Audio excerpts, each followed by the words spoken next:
Halo geng, para pecinta bling-bling di telinga. Yuk, coba lo lihat. Anting-anting, aksesori yang 90% cewek di dunia pasti punya. Benda ini udah otomatis nempel di telinga kita. Kadang dari kita masih bayi merah. Kita pakai ini buat mempercantik diri, biar keren, biar feminin. Tapi, pernah nggak sih lo berhenti pas lagi milih anting dan mikir, tunggu dulu, kapan sih manusia beride ngelubangin telinganya? Dan apa benar dari dulu ini aksesori cewek? Selamat datang di Baru Tahu Aja.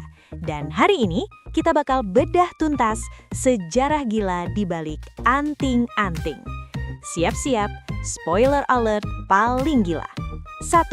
Anting itu umurnya lebih tua dari piramida. 2. Dulu anting itu bukan aksesori cewek, tapi dipakai sama cowok-cowok gahar. Mind blown? Oke, kita rewind. Fase 1. Bukti tertua. Si manusia es. Ini baru tahu aja momen pertama loh. Kalau kita mau cari kapan, kita nggak bisa nunjuk satu penemu. Ini prasejarah. Tapi bukti paling tua yang kita punya, gila banget.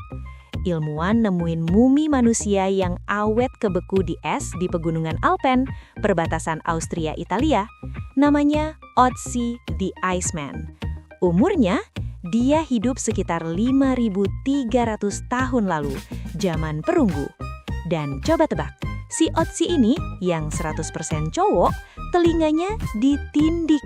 Lubangnya gede, sekitar 7-11 mm. Gila kan? 5.300 tahun lalu, cowok gunung udah nindik telinganya. Ini bukti kalau praktek ngelubangin telinga itu udah kuno banget. Fase 2. Fashion mewah pertama. Emas Sumeria dan Mesir. Kalau Ötzi baru bukti tindiknya, bukti antingnya perhiasannya dari mana?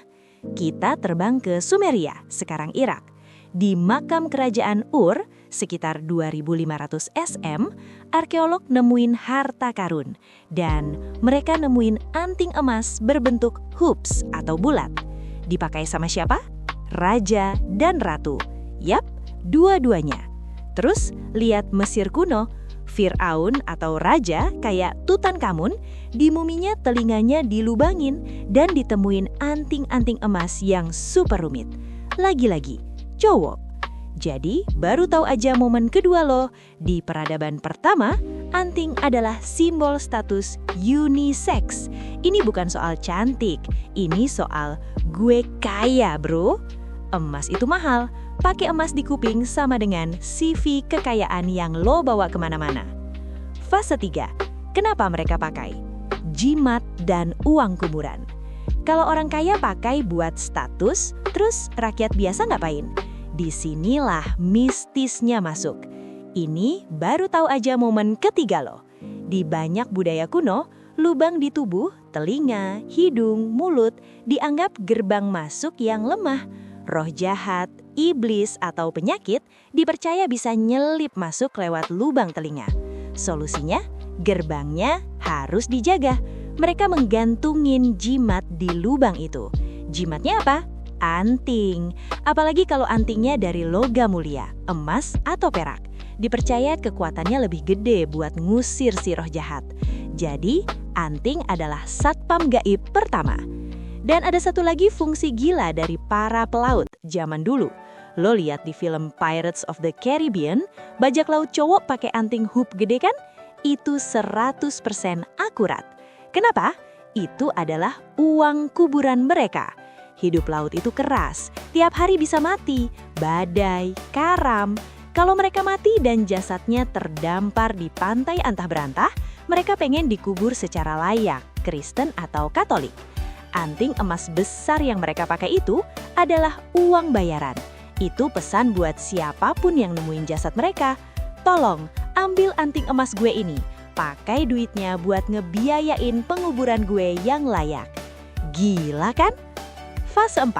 Kapan jadi cewek banget? Salahkan wig. Jadi, kapan cowok berhenti pakai? Di Eropa abad menengah 1600-an sampai 1700-an, fashion cowok bangsawan berubah.